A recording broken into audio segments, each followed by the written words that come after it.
నేను ఎవరో చెప్తున్నారు, ఎవరో ఇజ్రాకి ఇల్లు తీసేసామని చెప్పేసి అంటున్నారు. ఎందుకు తీసేస్తారు? దానికి భగవంతుడే అన్యాయం చేశాడు. దానికి అటు ఆడా కాకుండా ఇటు మొగా కాకుండా ఏ సమాజంలోని కలిగినటువంటి దౌర్భాగ్య బతుకుతున్న దాన్ని సానుభూతుండాలి మనకి. ఎందుకు తీసేస్తాం? ఖచ్చితంగా ఎత్తాం. అవసరం అయితే అందరికంటే ఎక్కువ చేస్తాం. ఈయన జ్యోతుల నెహ్రూ గారికి టీడీపీ దేవస్థానంలో బోర్డు మెంబర్ గా ఇచ్చి ధర్మాన్ని కాపాడమంటే ఆ ధర్మం కోసం పోరాటం చేసేటువంటి నన్ను దౌర్భాగ్యకు బతుకుతుంది, ఆవిడ స్థలాలు ఆవిడ భూములు మాకెందుకు, మేము ఎక్కువ చేస్తామని చెప్పేసి అన్నారు. ఇది చాలా తప్పు. ఆయన తెలిసి అన్నారో తెలియక అన్నారని చెప్పేసి నేను పట్టించుకోవడం మానేశాను. ఎక్కడెక్కడో తిరిగి ధర్మం కోసం ఫైట్ చేస్తానని నన్ను అవమానిస్తున్నారు ఈ టీడీపీలో ఉన్న కొంతమంది.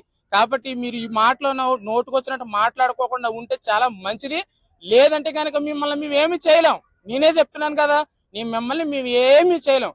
కానీ సముద్రం ఒడ్డున ఉన్నటువంటి ఇసుక తిప్పల్లో ఎలాగైతే కరిగిపోతాయో అలాగా రానున్న భావితరాల భవిష్యత్తులో రాజకీయంగా మీరు ఎదగాలనుకుంటున్నారు. కాబట్టి అక్కడ ఓటు బ్యాంకుని ఎలా కరగదీయాలో మాకు తెలుసు. ఎందుకంటే ప్రతి సంవత్సరం హిందూ సమ్మేళన సభలో పెడుతూ హిందూ ప్రసంగాలు చేస్తూ కొన్ని వేల మంది నేను మోటివేషన్ చేస్తూ ధర్మం వైపు నడిపించేటువంటి నేను హిందూ యాక్టివిస్ట్ ని.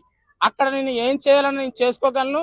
మీరు నోటుకొచ్చినట్టు దయచేసి మాట్లాడితే గనక మీ పని మీరు చేసుకుంటే నా పని నేను చేస్తాను. నేను ప్రాణం పోయినా నాకు పర్లేదు, దేశం ధర్మం ముఖ్యమని నేను బ్రతికే వ్యక్తిని, ఒక ట్రాన్స్జెండర్.